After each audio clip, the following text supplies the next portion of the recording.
So we'll call this meeting to order at 9:33 of the Sacramento Regional County Sanitation District and Sacramento Area Sewer Districts, and ask Madam Clerk, please call the roll and establish quorum. Good morning. Member Bruins? Present. Member Harris? Here. Frost? Here. Hume? Here. Kennedy? Loloe? Here. Singh Allen? Present. Sander?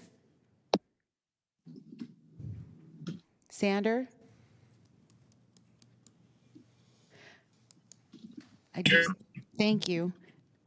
Natoli? Here. Orozco? Here. Howell? Cerna? Here. Valenzuela? Here. Bang? Here. Villegas? Here. And Desmond? Here. And you do have a quorum. Okay, thank you very much. I'm very pleased to be joined in chambers today by Director Natoli and Director Villegas, and I'd ask Director Natoli to please lead us in the pledge. Okay, please rise. Thank you, Mr. Chair. I pledge allegiance to the flag of the United States of America, the United States of America, republic for which it to the stands, republic for which it stands, one nation, under God, indivisible, with liberty and justice for all. Okay, thank you, Director Natoli. Madam Clerk, please read the statement for public comment procedures.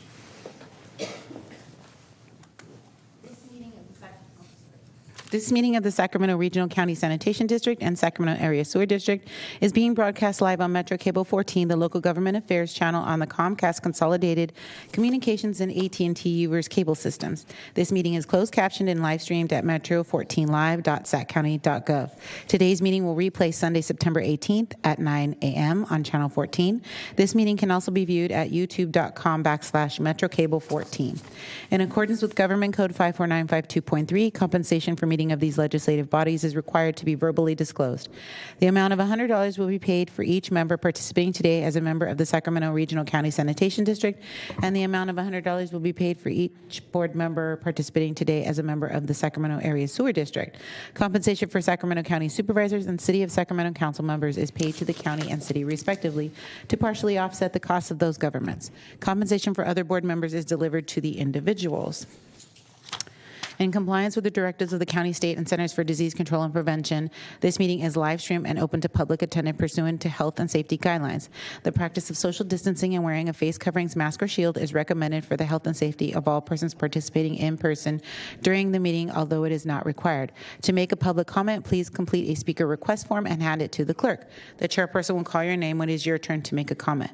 Members of the public may also dial 916-875-2501 and follow the prompts. When the chair opens public comment for a specific agenda item or off-agenda matter, callers will be contacted by phone and transferred into the meeting to make their public comment.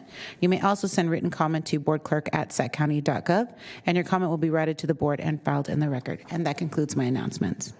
Okay, thank you. And then we'll move on to our Sanitation District consent matters, items 1 and 2. Do we have any comments or questions from members? I'm happy to move consent, Mr. Chair. I will second that. No. Okay, we have a motion, a second. Any public comment on either of these consent items? Just checking really quick. We do not have any public comment for items 1 and 2. Okay, then if there are no further comments from directors, then I'd ask the clerk to please call the roll. Bruins? Aye. Harris? Aye. Frost? Aye. Hume? Aye. Loloe? Aye. Singh Allen? Aye. Sander? Aye. Natoli? Aye. Orozco?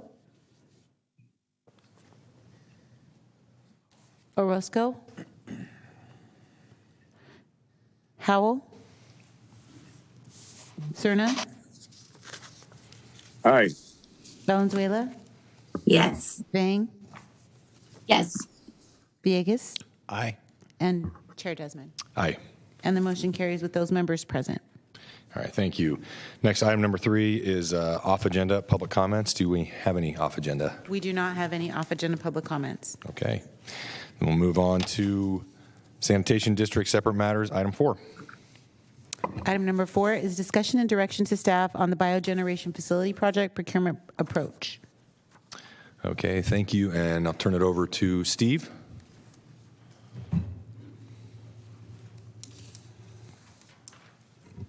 Morning, Steve.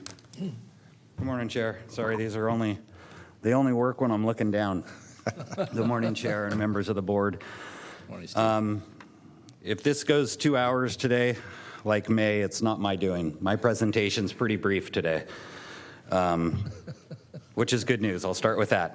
So, good morning. I'm Steve Nabozic. Can you bring up the presentation for item 4, please? Thank you. I'm Steve Nabozic, and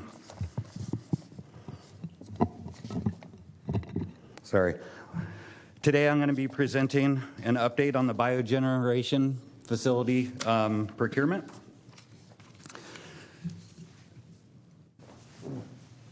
Yes, I'm going to say. There we go. I'm going to touch on the background and what we've been working on to advance the project since receiving your feedback in May. Then I'm going to share key aspects of the revised approach, our procurement plan and scoring criteria, and I'll close up the formal presentation with anticipated future board updates. At the May 25th board meeting, we had an extended discussion on allowing fuel cells to compete alongside internal combustion engines in the biogen procurement. That discussion was followed by direction from your board to include fuel cells moving forward. In response, we've taken the following action to further Biogen's development. We've met with and discussed the project with fuel cell providers in the Air District. We've canceled the engine-specific procurement and are nearing completion on a new request for qualifications. And we're beginning work on other project documents for a fixed-price design-build procurement. We've also released a new industry outreach project briefing, which includes relevant information on the approach that I'll be sharing with you today.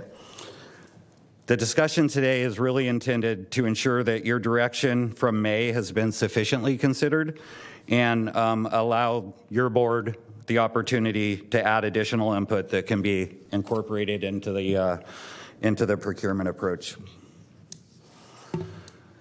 Before moving on, I also want to share what we've been up to with hydrogen, since that remains a consideration of the project. We've met with Cal OSHA, the Public Utilities Commission, and also work with council and industry groups related to covered process regulations and how they may limit our ability to send hydrogen off-site. There's a lot of clarity needed before Regional Sand can fully define the role we might be able to play in a future hydrogen market, but this project is being developed to be hydrogen ready and adapt to what future discussions reveal. With the revised procurement approach, there are 3 options for interested parties to consider, which means within this single procurement, the proposed Biogen project will now include approximately 12 megawatts of installed capacity of engines or fuel cells or both. And while the allowable technologies being considered have been expanded, the solution-driven scope from the initial procurement remains unchanged. No matter what technology or combination thereof is being proposed, participants will have to meet the following pass-fail whole project requirements, and they include on-site use of all gas, provide heat for our digesters and campus needs, produce electrical power to offsite the plant's use, include N+1 redundancy for the main generation technology, include a standby boiler for heat redundancy, and include full redundancy for the power distribution equipment. Mr. Chair, can I just ask a question for Steve leaves that slide? Yes. Yes, Steve, just on that, what of that 12 megawatts, what's the estimated consumption or needs for the plant for the bullets 2 and 3 for adequate heating, for digesters and campus heating, as well as for the electrical production to offset the treatment plant's usage? So is that a full offset? Is it a portion? And so what proportion is going to be retained for meeting the needs on site? So I'll try to answer that because it differs a little. So as far as the electricity goes, we can use 100% of the gas we can offset. We can use all the gas and offset our energy use, and we're not needing to export. We use a lot of energy. As far as where we meet our heat demands, probably around 6 megawatts in, 6 to 8 megawatts in of the project total. Okay, so of the project total, then about half to a little less would be available then for other, I guess, uses. Well, the generation of hydrogen or for, I guess, well, you said you could use it all on site, so I guess you're going to craft this in a way. I'm just trying to understand, as you get a lot of components, you give a lot of thought to this, and as I read the staff report last night, I didn't know if there was more, and I think this is illustrative of what you're, have considered. So I'm just trying to get some sense about when you put this out to the proposers. Because of the amount of vagueness on how we might be able to play in the hydrogen market, and when you consider the covered process regulations and things, recall a long discussion from the 25th, we are doing this as a fixed price, design build, owned project to get out of covered process regulations. We want to do the right thing with hydrogen, but we want to do it in a manner and a stepwise approach to make sure we don't fall back right into the same regulation. With that said, our goal... And Steve, just to clarify, that requires it to still be owned by Regional Sand and all the power generated from it to be consumed on site, correct? That's how we avoid... That is correct, and that is really what that is our goal for day one. But if we make progress in the hydrogen arena and those discussions we're having right now with Cal OSHA, with Public Utilities Commission, if we make enough progress there to define what hydrogen could look like and how we may be able to participate during this procurement, the procurement remains hydrogen ready for us to be able to pull that trigger. Our goal is to start the project on day one with all gas being used for heat, power, and offsetting plant needs. Let me offer one clarification that might help you, Director Natoli. The bullet item number 3 that says produce electric power to offset the treatment plant's usage, it's not intending necessarily to offset all of the treatment plant's usage. It's just that this project is we're going to use as much of the power as we can towards offsetting that usage. But so it's proportional in the sense that if you have hydrogen generation, then that's going to come out of the equation, but you would still, whatever is generated as it relates to electricity, 1% or 100%, we'll be able to use it. You'll take it, you'll use it. Okay. Yeah. And just one other thing, though, so when it comes to adequate heat for the digesters and the campus heating, you're already cutting out about a half of this already? Is that right, of the megawatts? If I heard you correctly a moment ago, you said 6 to 8 megawatts for that usage. So if there were, I should have I have to clarify that. With engines, that's what we're most familiar with because that's what we were working on for so long. With internal combustion engines, about somewhere 6 to 8 megawatts of energy being produced will provide us our heat needs. So is it that could hydrogen provide the necessary heating capacity to run the digesters? Hydrogen, really the aspect of hydrogen, it's kind of it's almost like an offshoot that has grown out of this project. Mm-hmm. The main driver and the main focus of our project from Regional Sands perspective, from the staff perspective, is the heat and the power. Mm-hmm. And we're trying to do the best that we can to play whatever role that we can and set the project up accordingly to be able to adapt to the role that we might be able to play in the hydrogen market, which is, to my understanding, from the CARB, the State Air Board perspective, and the local air district perspective, really going to be geared to getting vehicle-ready hydrogen as Right. fuel. Okay. So it is a component that we don't have any on-site uses for hydrogen. We're trying to set this project up to be adaptable enough to be able to help provide the state, maybe the region, some hydrogen transportation fuel. So can I just ask one other question? And again, I know you're trying to be flexible here, and I don't want to interrupt your flow of presentation, but so because I was not at the meeting on May 25th, but I certainly have read the material and heard some of the conversation since then.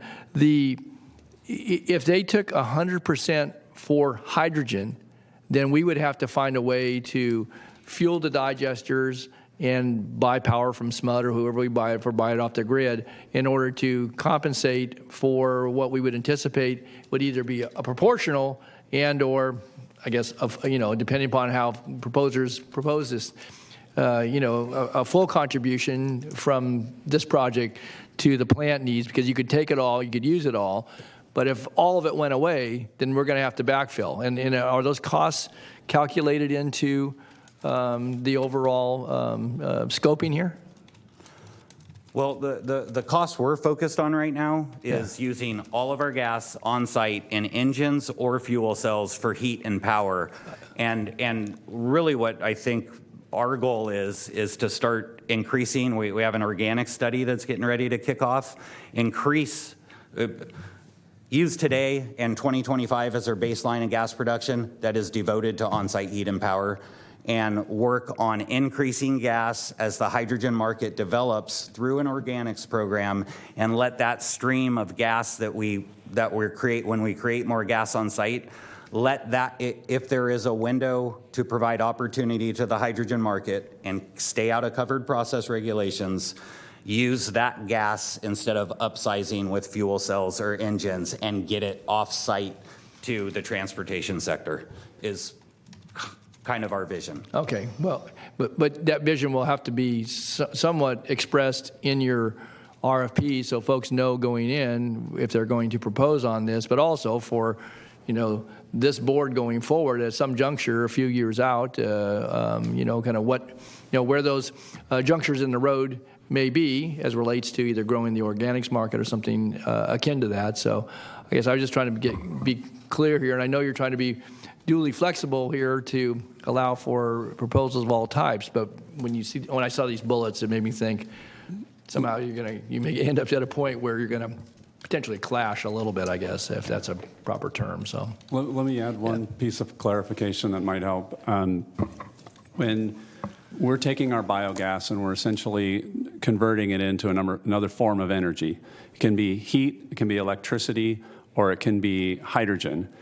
The hydrogen and the electricity are kind of going to offset each other. Okay. So if we're taking off more hydrogen, then we're not going to generate as much electricity. The heat is kind of a byproduct. So if, for example, either engines or fuel cells, maybe to a slightly less extent, but both of those create heat. So that's just a waste, essentially. So we're going to use that heat in the digesters. Okay. We're going to capture it. But it's not like it's taking away the first 6 to 8 megawatts of power generation to create the heat. The heat is just going to be there. okay, that does help, because again, in my simple mind, I don't have the engineering background to what you've explained to me, though. Now I understand, at least as it relates to the heat. So, thanks, Mr. Chair. Thank you, Director Natoli. I think Director Harris, you have your hand raised. Jeff? Yeah, thank you, Chair. Actually, I would like to keep my comments until after the presentation is complete, if you'd call on me at that time. Okay, perfect. All right, Steve, go ahead. All right. So, as far as the schedule goes, we intend to release the request for qualifications in late October, receive statements of qualifications by the end of this year. That'll be followed by Regional Sands shortlist selection and then release of the request for proposals early next year. Proposals will be due in the middle of 2023 with a final selection a couple months after that. As indicated on the previous slide, it's a two-step process. We're doing the request for qualifications and the request for proposals as required by the public contract code for a design build procurement. Regional sands previously included strict minimum sizing and experience requirements have been removed from the procurement as requested by your board to allow fuel cells to participate. The goal of the request for qualifications step is to shortlist qualified DB teams, which typically includes the contractor and the engineer. Respondents will be asked to submit qualifications to support their proposed technology. And that means teams considering an engine fuel cell hybrid solution will be asked to submit qualifications for both technologies. There's no pricing at the RFQ stage, and qualification scores will not carry over to the RFP step. The goal of the request for proposal step is to select the DB team whose proposal delivers the best value to regional SAN. And that means meeting all the pass-fail solution-driven requirements that are essential to the operation of the plant, meeting the established performance and efficiency requirements for the installed system, and then we take a step back and let the DB teams propose their best solution. When the proposals come in, they'll be ranked on price and technical merit.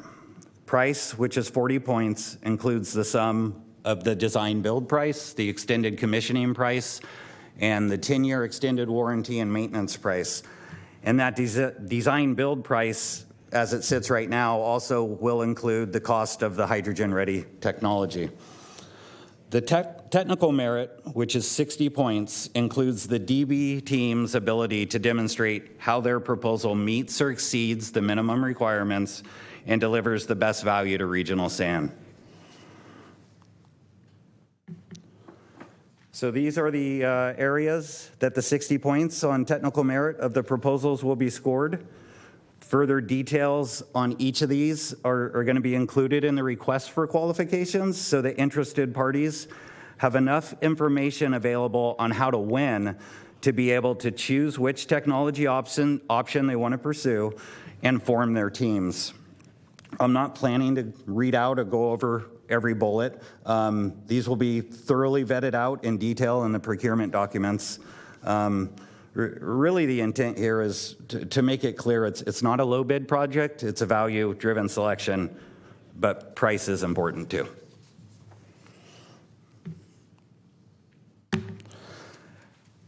We anticipate future board updates would include shortlist results and proposal selection results.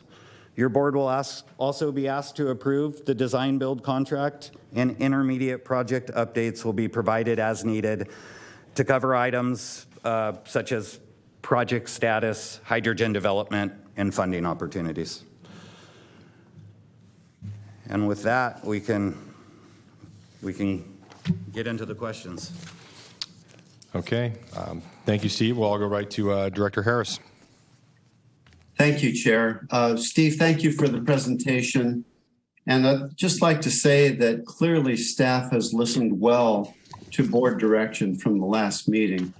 I really like this approach. I think this is a great way to set up this RFQ. I like it because the consolidated risk transfer to the design build team. What we asked staff to do was create an opportunity for fuel cell technology to have a chance at this project while meeting the needs of regional SAN for both electricity and heat, but also to reduce emissions and the possibility of hydrogen production to use in the region. So multi-benefits. Honestly, this approach, I'm not sure it could be better. I'm very encouraged by what staff has come up with here. And frankly, I don't have any comments to alter it at all. I think we should put this out on the timeline that staff has proposed and move forward with this approach. I do think that the technology is there, but yet it still has to be demonstrated. And I know that staff has had extensive discussions with Fuel Cell and Bloom Energy, and this is great. I think this opens the door to a very creative approach. to energy needs and addressing our climate issues in the region. So staff, I just want to thank you, Christoph and Steve and everybody who worked on this. I think you've done a great job. Thank you, Chair.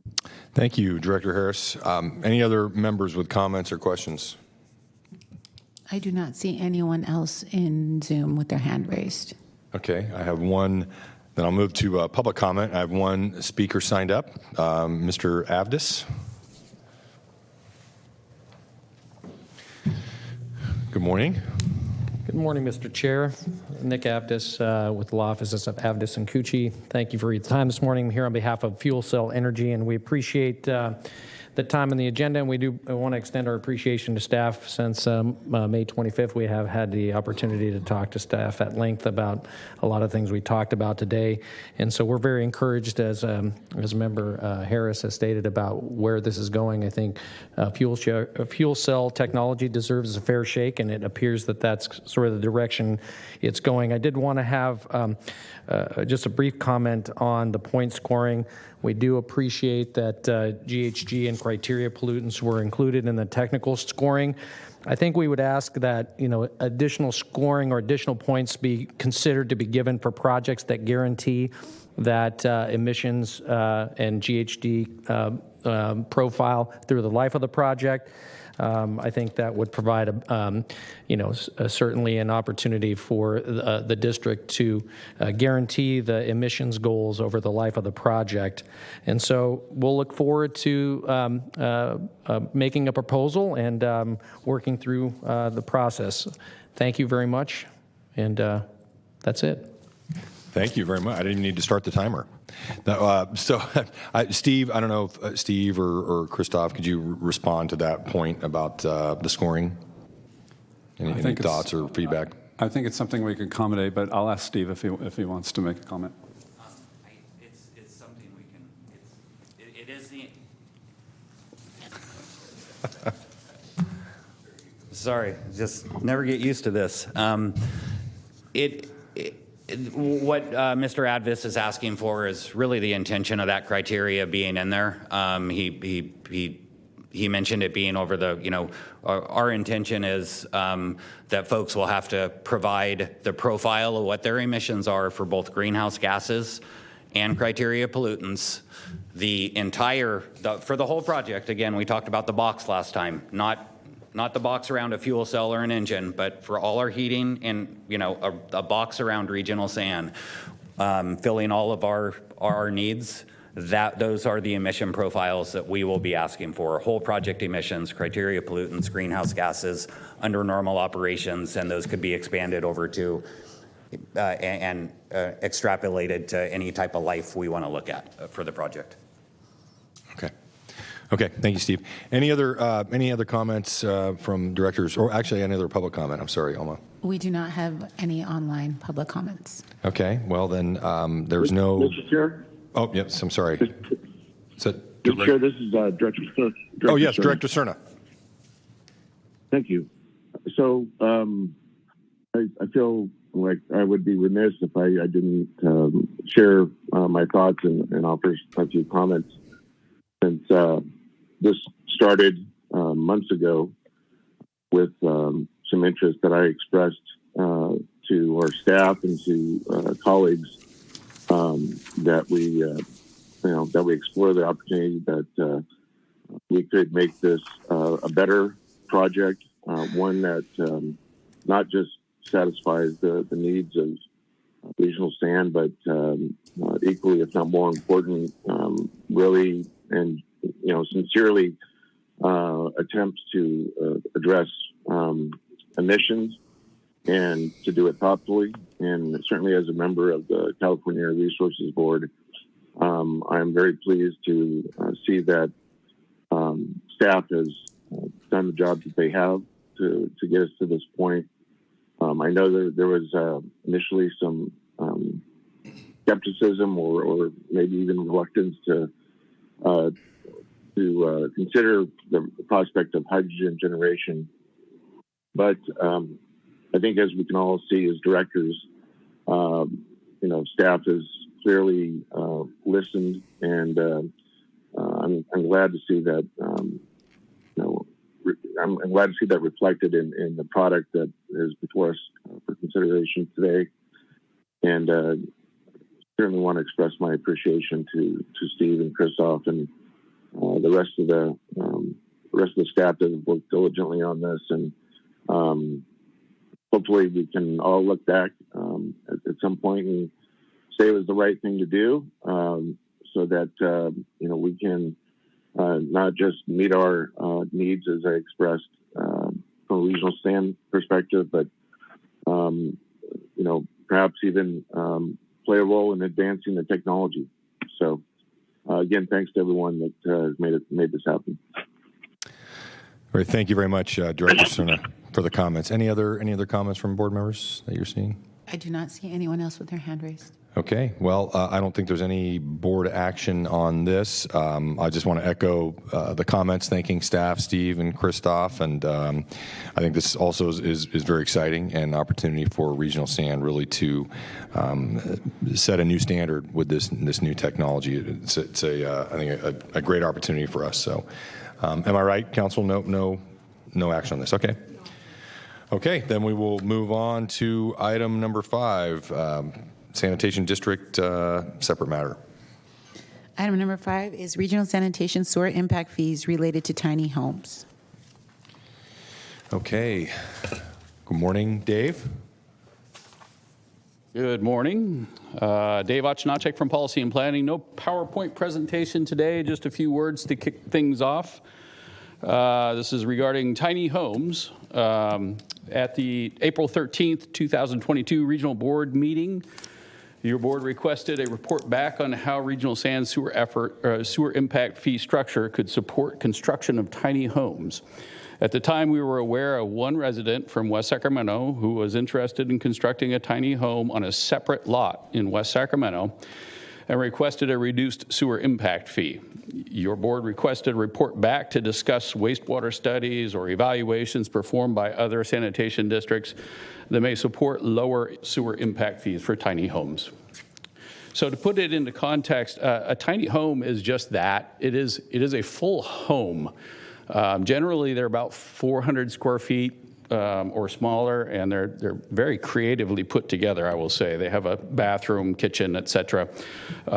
County code actually recognizes tiny homes, basically just says that it needs to be on a foundation, it needs to meet county code requirements, but they cannot be on wheels. So in other words, it can't be a trailer or something to that effect. I'm pointing that out. We did get a couple of emails yesterday, and I wanted to differentiate that from what was expressed in some of those emails, which was a homeless, something to account for homelessness. And we have, the county's working on a safe stay community, which is multiple small units just like this, multiple small units on a single lot. And that, I think we've got a different way to approach that type of dwelling unit. These are not ones where they are designated as a very low income type home. So it differentiates a little bit from what it is. Structurally, they look pretty similar, but in what they're intended to do, there's some differences. So I wanted to make sure I pointed that out. With regard to the impact fees, Regional Sand charges one dwelling unit for a tiny home, no different from any other single-family residential connection. Regional Sand's sewer impact fees are lower for two other classes, the multifamily dwelling and dwellings that are in a community that's designated as age-restricted. Those fees were determined through a class study that we conducted several years ago. And as a result of that class study, where we come up with an average flow and load, we came up with the lower fee structures for those types of dwellings. They're 0.75 for a multifamily dwelling and 0.6 for an age-restricted community. The class study was done several years ago, and at the time, there were no communities of tiny homes. And as it stands right now, we are still not aware of any communities of tiny homes that we would do a similar type of class study for. And a collection of them is important because we have to do some averaging of the flows and loads in order to understand what their contributions are to the wastewater system. And that's how we had done the multifamily and the age-restricted communities. So as it stands, we're still not in a situation where we understand a community where we'd be able to do a similar type class study. We also reached out to the California Association of Sanitation Agencies to see if they had any ideas up and down the state, whether or not another sanitation agency had a fee structure for tiny homes. And CASA has 128 wastewater agencies in California, so they're very well representative of the state. And we really didn't get any responses. One came back and said, hey, if someone else has a fee structure, they would like to know. But otherwise, we got no responses out of all of those wastewater agencies. So that really just concludes my introductory comments. There is no action by your board requested today, but a suggestion that as jurisdictions become more aware and attuned to tiny homes and start developing incentives for them, that we would be willing to work with them and see what we can do for a different fee structure. Okay. Well, thank you, Dave. I see that Director Valenzuela, Director Natoli, then Director Loloi. So we'll start with Director Valenzuela. Thank you, Chair, and thank you, staff, for the presentation. I had a question about, because I know we're talking about a tiny home on a separate parcel, about how it would work if there was a tiny home on a parcel with another structure, similar to like an ADU. How is that ranked differently right now under our system? Yes, our regional SAN ordinance has an account for an ADU, an accessory dwelling unit. So one additional accessory dwelling unit, sometimes called a granny flat, is allowed, and that's allowed without any additional charge. Okay, and if there was a second or more? Second or more, that becomes, I believe that we start looking to charge extra for additional ADUs. Okay, and then what would the rate be for that? Would it be the same as a single family detached home? Yes. Okay. I ask those questions because I see these as kind of linked issues, even though I know in this context we're talking about a tiny home on a detached parcel that, we obviously want to incentivize different ways of building homes. And if these are physically smaller properties, it feels like there should be a way to scale appropriately the rates. Like state law recently passed, for instance, that guarantees property owners the ability to do 2 ADUs on their properties by right, as long as they can meet certain criteria. And so I guess for me, this is something that I would like us to continue to work on. I don't know what that looks like, and would look to Christoph and the chair for any direction there. But I do think it warrants, this has started an important conversation in my mind about how do we incentivize these different forms of growth as we continue to pursue this. And ADUs are one example of this, but I think they're related to this question of tiny homes and how do we look at different types of structures and whether they warrant different rates. So I'll defer to Christoph on this and the chair if there's any direction, but I think specifically when it comes in this context of ADUs, I would like to see us talk about and continue to examine what potentially a scaled rate similar to what we're looking at for multifamily. Is it 0.6? Is it 0.75? How do we do that? And maybe looking to ADUs, which are a little bit more common than tiny homes right now on properties, could give us a good benchmark for data collection purposes. But that's my comment. Thank you. Thank you, Director Valenzuela. Christoph or Dave, would you like to respond? Sure. Just a couple of thoughts, and I think it looks like we have some hands up too. Yeah. One of the things that I feel like, even though it's great that we're talking about this, I still feel like it's premature for the sanitation district because there's not really enough. If you just take a one-off, a single tiny home, it will not change any costs to the sanitation district. And in order to get a reduced fee, you have to show that you have reduced the cost. It would have to be, a community. It would have to be a subdivision or something more larger scale to have any effect. We still have to build the sewer across the property. And it's not going to really change the size until you get many of them. So part of this is I feel like the sanitation district should be lagging behind the city or county who's starting to develop the standards for how, where do these go, how many of them, how dense they are. Then we can react to that. And that's why we've kind of deferred and said, let's wait until we have some more information. And then beyond that, the study that Dave mentioned is very difficult to do with something like this. You have to get a lot of them together in order to get enough flow, in order to measure it, to have it statistically valid. And so I would even look at maybe using confluence funds as a way to reduce the cost before I would go to an alternate fee structure. Might be a different way to approach it. And so those are my comments for now. Explain Sorry, that. Chair, if I may just respond briefly to that, because Christoph, I don't know if you totally understood my angle of my comments, so I just want to re-clarify. When I talk about, we already have done the ADU stuff at the cities and counties. It's state law that was signed last year, and so those changes are in the works. And so I think there is precedent to at least start looking at these smaller standalone structures in context of the fact that we've already started doing that work for ADUs. And maybe it leads to more work on specifically tiny homes that are standing alone. Maybe it really just applies in the context of a tiny home that's on a lot with another structure, but those changes have already started. And so if I'm hearing correctly from staff that if you have a second ADU, you're charged the same as you would be if you had a second full family home on the parcel, that to me already warrants the conversation continuing past this item. Yeah, no, I think I understood what you were saying. I just want to make it clear that at this point in time, we don't have enough of these. It feels like it has to be advanced further within one of our jurisdictions, at least one of our jurisdictions, so that we can then react to it. It's still it feels like a paper exercise at this point. Well, let me just chime in. So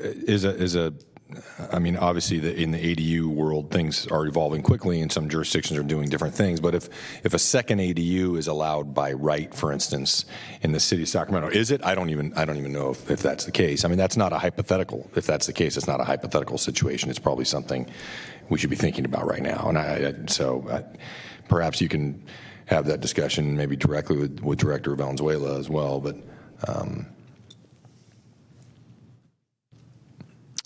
okay, well, I will. Let's move on to Director Natoli.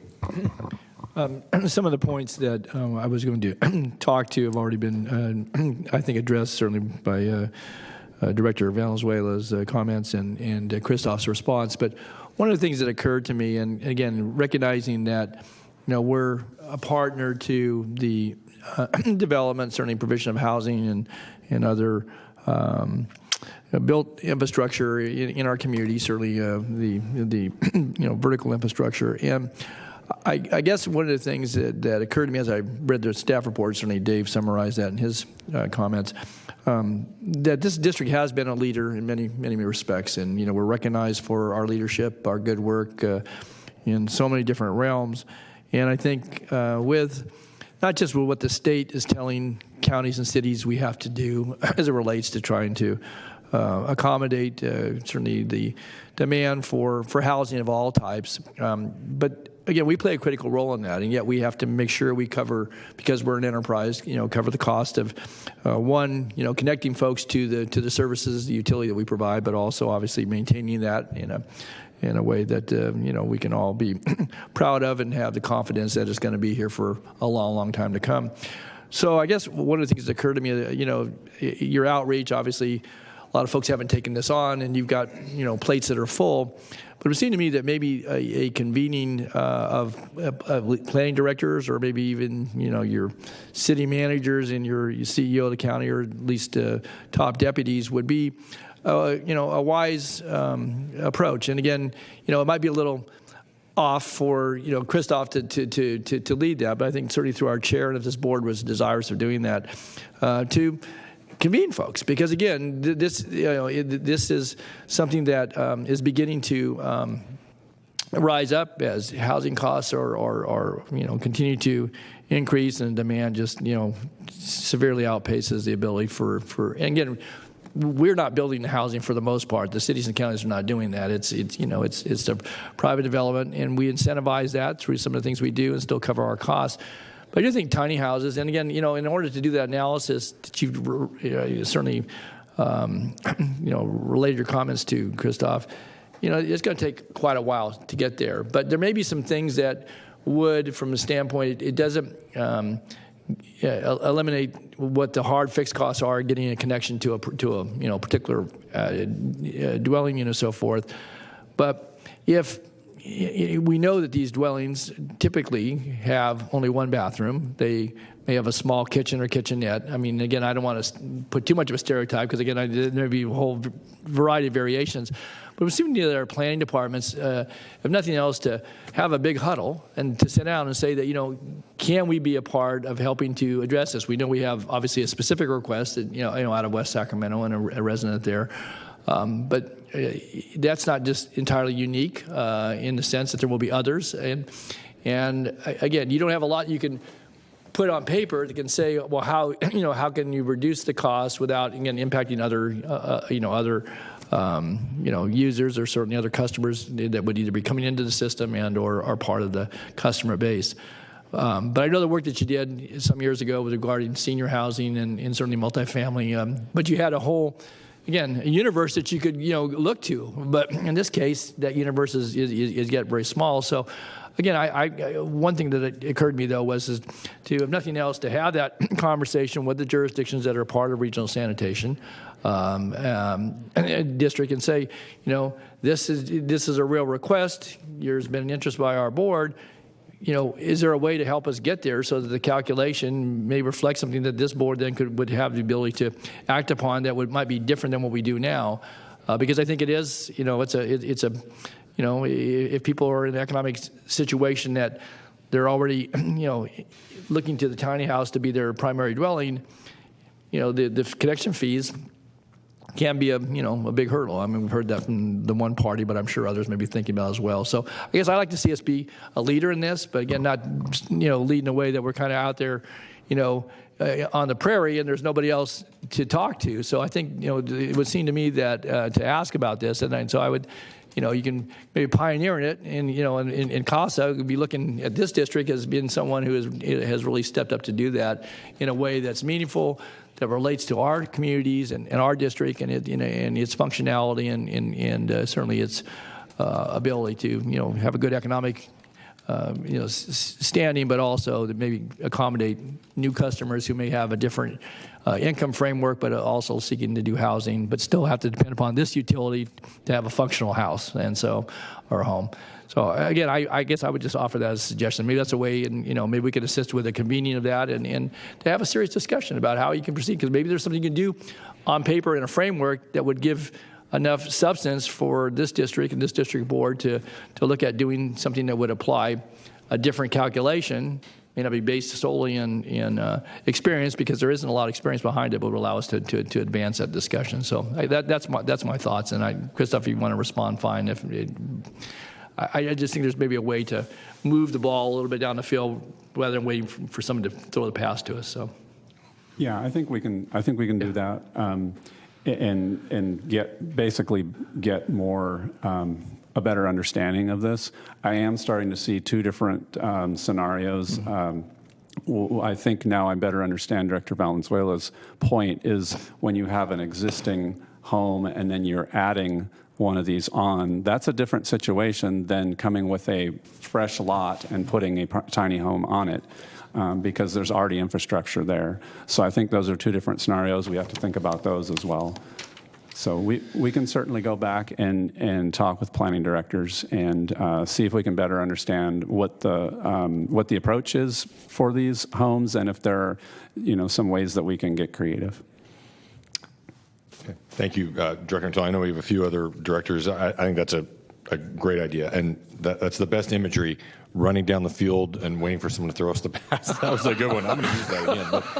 But I think yeah, talking to the planning directors will also educate you about things going on here in the region that CASA may not know about, obviously, but help you inform what specific initiatives are already being undertaken in some of these local municipalities that this discussion could support. And I would also recommend, doing some outreach to affordable housing developers as well, because it might, if they know that something like this is is potential someday. They may consider different products that they hadn't considered before. So I would just throw that in as well. Okay, I'll go down the list here. Looks like we have Director Loloi. Thank you very much, Mr. Chair, and thank you to staff. Yes, I do have a question, and it comes back to the tiny homes. So if there is a community of tiny homes for certain income bracket, is there any kind of calculation for that kind of a scenario, or that's something that we need to look into and talk about? There are fee waivers available for communities that would be put together and designated as very low income housing. So that exists right now, and maybe is where we'll go with the safe stay community. So there certainly is an accommodation that really goes straight towards, low income folks, potentially homeless folks.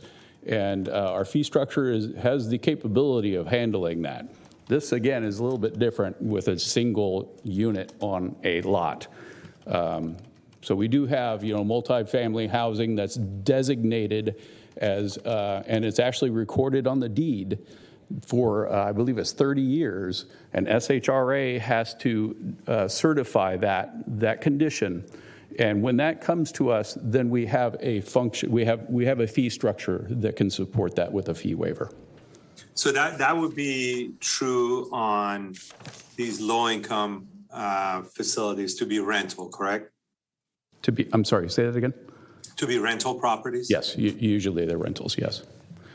If there is a scenario where there can be some ownership within 5-6 years, would these fee structures still apply? That I'm not sure about. I'm not sure it's based on the SHRA certification. I don't know the requirements of the certification. Okay.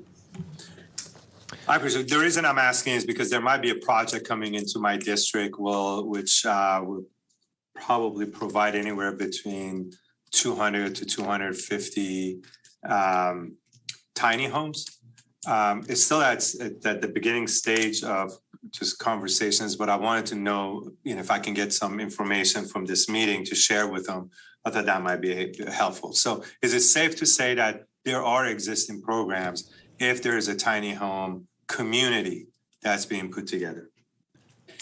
It has to do with the low income, though. So, and really, I would suggest that you check in with SHRA because they're the ones that manage that program, and there might be some opportunity to, modify that or expand it. I don't know if it's something that is within their purview to do, but they're the ones that essentially certify that, and then the waivers are available. We just make the waivers available, and it's a waiver, so there's zero fee in that case.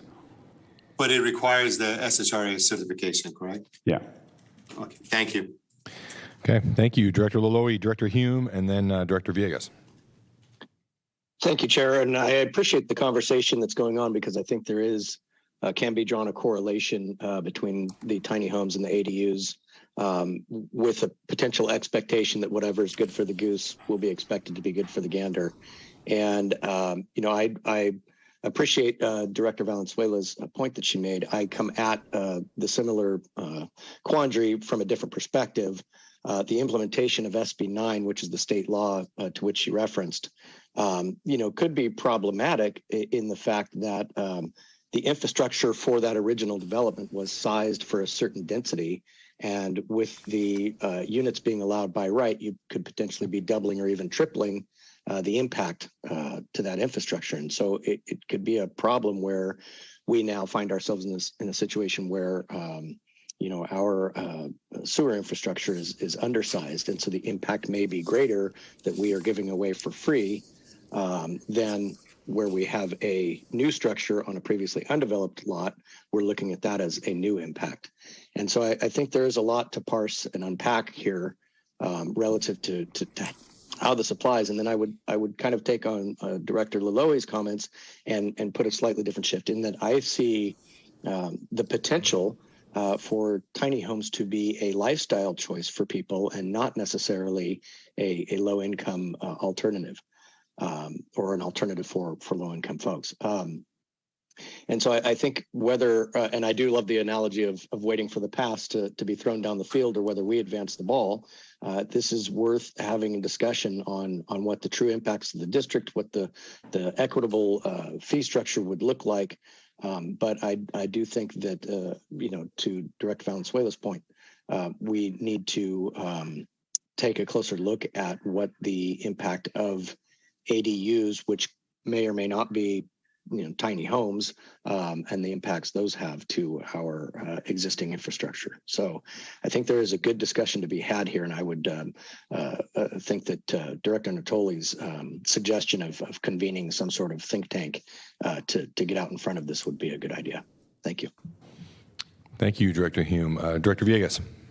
Thank you, Mr. Chair. No reason to restate it all. It's already been said. I appreciate staff's willingness to look into this. I think this issue is going to remain dynamic for us, and the ADU example is a perfect example of what we think we control on the front end with establishing our rate and fee structure, and then the state makes a change to the law that essentially gives, by right, the ability to essentially, in some cases, maybe even double the sewer capacity. So we're going to have to remain nimble in our approach to try to figure out how to best address what we are responsible for, but also be a party to a broader conversation about being good stewards of our environment. So I think while we may not necessarily need to lead the effort, we can certainly continue to convene conversations so that we're plugged in to thinking about what the region is looking at doing in the next 20, 25 years relative to housing. So I think it's all been said, but I like Director Natoli's recommendation.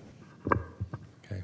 Thank you, Director Villegas. I mean, I think some direction from the board here to staff that we'd like you to continue evaluating this, certainly, and convening with our local planning directors, and I would add on affordable housing developers as well, and maybe report back to this board, early in 2023. Any thoughts about that? Yeah, I was going to say, Mr. Chair, it might be helpful, maybe a letter from you as the chair. Again, it's one thing to do kind of the one-offs, but I think getting folks in the room, either via, virtually or otherwise, to, sit down with our staff who, again, you're not, community planners, but you certainly are planners and engineers and folks that, know our system, I think, to Oscar and other folks' point. So, maybe an invitation, pick, a date that seems to work for folks. And, I think giving some time here, it doesn't have to necessarily be in the immediate future, but I think to pull that together and invite folks so that, I think, and maybe that would go to the, either to the city managers or to the county executives or I guess to the planning directors, but that invitation, not that you couldn't do it on your own, and I'd be very capable of doing that, but I think there's some value in maybe calling people together. There's commonality in this issue, and there's a number of different aspects to it. So again, I just offer that suggestion. It's not to give anybody more work. Okay, I'll work with Christoph. And this is one of the many reasons I will miss you, Director Natoli, because the things I never even think about. That so I'll Staff's not going to miss it, though. I can tell you right now. Just more work. We can help with that letter. I don't see Director Loloe. Did you have an additional comment? Your hand is still raised. Thank you, Mr. Chair. Just since we're having this discussion, I would really like the staff to also look at, if there are tiny home communities, and I think Director Hume made a great reference that it's becoming a lifestyle, and if the staff can consider if it's not a low income environment, but as an incentive for some developers to look at these tiny homes as a way of creating additional options for the residents.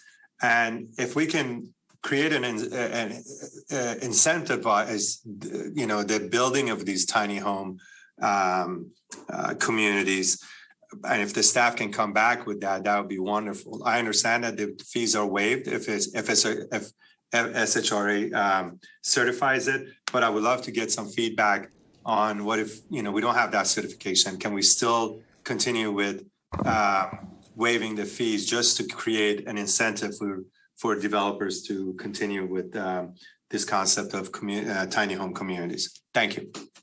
Okay, thank you, Director Loloe. Any other directors with their hands raised that you can see, Alma? I do not see anyone else. Okay, we do have, we'll move to public comment. We do have one commenter in chambers, Robin Davis. Good morning, and I'll give Hi. you 3 minutes. Okay, great. I have so much to say. I'll try to get it all in, but I'm Robin, and I live in a 160 square foot off-grid tiny home on wheels currently in the city of West Sacramento on my undeveloped residential property. I want to thank everybody on the board and Dave, thank you for the presentation, and especially Oscar, who took the time to understand my situation and move my questions forward. I've been asking my government to allow me to live in my home on my property legally and affordably for 2 years, all while at the same time, the Sacramento region contributes to over 9,000 of the over 160 unhoused residents on California streets. The average cost to build one low-income housing unit is $750,000 in California. California is short 2 million units of housing for residents. The average home price is almost $900,000 in California. We have lost over 31,000 homes in fires since 2017. The state grid operator continues to warn residents of widespread blackouts, and 97% of the state's land area is in severe drought status. I only mention these well-documented facts because the Sacramento region has been presented with an opportunity to practice the progressive rhetoric they preach, and yet there's been little to no interest until now. My home is a possible solution to all of these issues California faces. It's made out of alternative materials, runs off solar, uses less than 25% of the average traditional home water usage. I did my own study on that by a separate engineer, and is an affordable housing option. So you can imagine my confusion when my community development director of West Sacramento suggested that I just leave the city instead of asking for affordable options. Or when Sacramento Regional Sewer staff told me the project does not qualify for a waiver because I'm not a wealthy developer. As I've navigated trying to learn this big, complex government system, I've learned much of the policies and ordinances being created are created for developers. Your fee waiver program is exclusively for developers while excluding the very people you claim to be trying to help. Government and developers have controlled what gets built for too long. Our choices continue to be limited to luxury or government subsidized with little to no options in between. Give the freedom to choose more diverse housing back to the people so that we can build our own affordable housing. Give the freedom and affordability to build back to the people so that we may have the option to live within our means. That's what I wrote. There's also studies already done. Tiny Home Industry Association is already working on this, so I'd suggest bringing them into the conversation as well. The former city manager and redevelopment director in Fresno and Las Vegas, there's already tiny homes solo on these residential properties in Placer and Nevada. So there are options to look at, and there's plenty of people to reach out to that are willing to help Sacramento region and West Sacramento on these issues.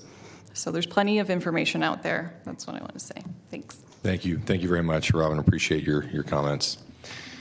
Okay, Director Natoli, did you have additional comments? Yeah, it just occurred to me, and I know I had a chance to talk to Robin last year at a couple different occasions. I'm not sure you reached out to Oscar as well, but I guess the point that is emphasized in her comments, and it seemed to me maybe there's another alternative available to this district, and we use confluence monies for a variety of things to benefit this community, and if we're still early in the iterations of what may come out of a broader planning effort for the jurisdictions, and kind of working our way down through new laws and regulations that are telling cities and counties what they need to do or have to do.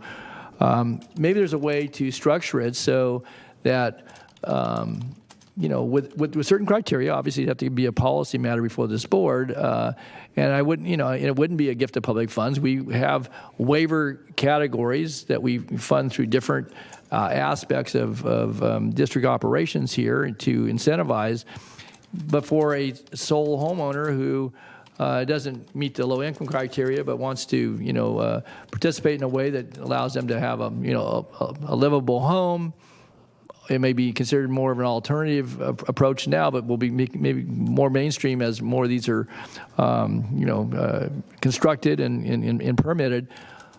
That might be an opportunity for this district to take a look at that. Again, those are non-fee, non-rate revenues. Again, we're still within the public realm, but to maybe look at a program that would provide an opportunity for, without having to get to that, what we were talking about earlier, this study that would take in a more holistic approach as it relates to, how you do the calculations and so forth. It would keep the district whole, but would certainly allow folks like Robin and maybe others who are in that particular area where they have a lot, they want to permit their structure, but they're still facing, the full connection fees for both districts. So I just offer that as a thought. I don't know if the staff's looked at that, but we've been very creative in our confluence approach and have done some really good work that, again, most districts probably haven't even thought about in this state. And this might be another one that would allow us to kind of bridge that while this other work goes on over the course, probably of a matter of a couple of years, I would imagine, if not longer. So I offer that as a suggestion.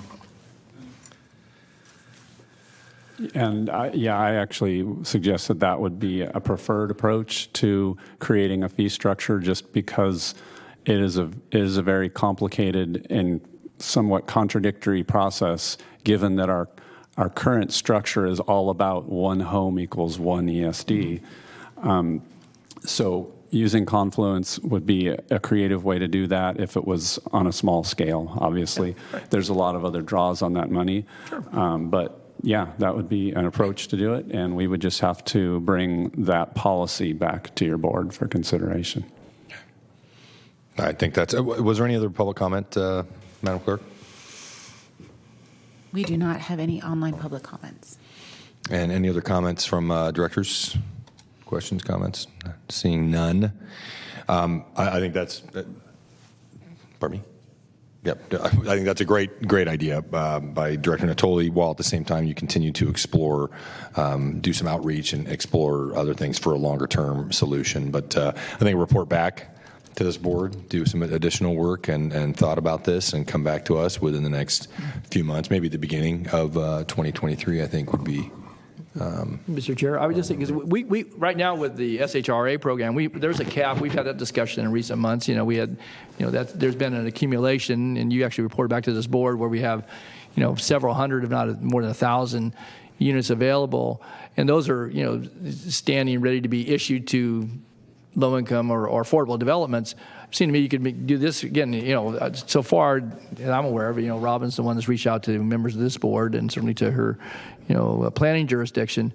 But you could cap it. You could start out small. You could do a calculation, set aside the money, assuming there was an interest in, in pursuing this. But I think it's very doable. I think you could do it pretty quickly. Get back to this board because we have, as long as you have the money in the bank, and I think we do have sufficient reserves in the Confluence funds to do this. So again, just to Ms. Davis's point, she's been working on this for a couple of years. It's not solely with this district, but might be a way to get some more immediate relief for someone who wants to actually get their house permitted and get hooked onto the sewer. So.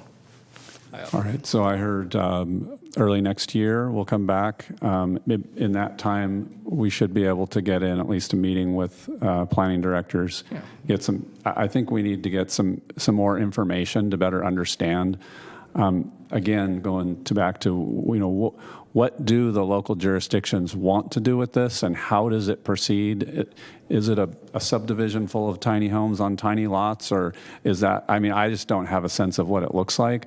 Then we can develop standards for how would we even serve an area like that, and then does it actually reduce costs? Because again, that's what we're trying to get to. In the meantime, we have this sort of a maybe less formal approach that could accomplish on a small scale. I think it could accomplish what you're getting at. So we can come back early next year with some ideas, given the conversations that we'll have in the meantime. Yeah, just real quickly, Mr. Chair. I like that idea. I think the policy objective ought to include shared responsibility. Right? We cannot be the sole leaders in this. We need municipalities to be a partner. So if there is a structure whereby we can reduce associated costs with our fiduciary responsibility to manage this enterprise.